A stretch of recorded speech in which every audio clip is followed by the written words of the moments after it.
ยิ่งว่าด้วยเรื่องของการเฮ็ดธุรกิจในยุคสมัยนี้โคตรยากเลยต้นทุนที่มันสูงแล้วค่าขนส่งก็ยังสูงอีกขนาดยังบ่พอครับบ่มีพวกที่ว่าพวกมิตรนะพวกที่เป็นมิตรมิจฉาชีพนะโอ้ย300,000 400,000 500,000โซฟาอันหนึงสินะแล้วคนเชื่อก็ซื้อสู้ก็คิดได้ดูเอาอีหยังมาเฮ็ด3-4 แสนต้นทุน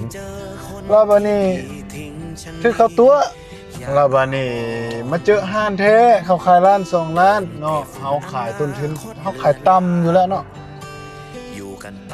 มาเจอห้านแท้ที่มันเขามีเครื่องแท้ก็บ่เชื่อเขาอีกย่านถึกตัวว่าไหมว่าเคยถึกตัวมาแล้วโอ้ยยากอีหลี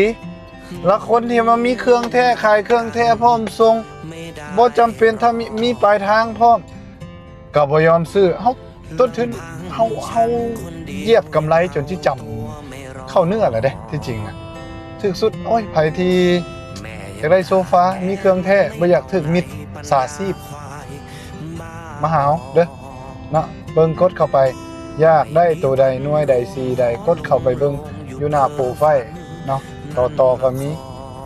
บ้านฟ้าก็มีเข้าไปเบิ่งเนาะมีเครื่องแท้พร้อมส่งมาเบิ่งหน้าห้านพร้อมก็ได้ยากห้านเฮาอยู่บ้านโพนสะอาด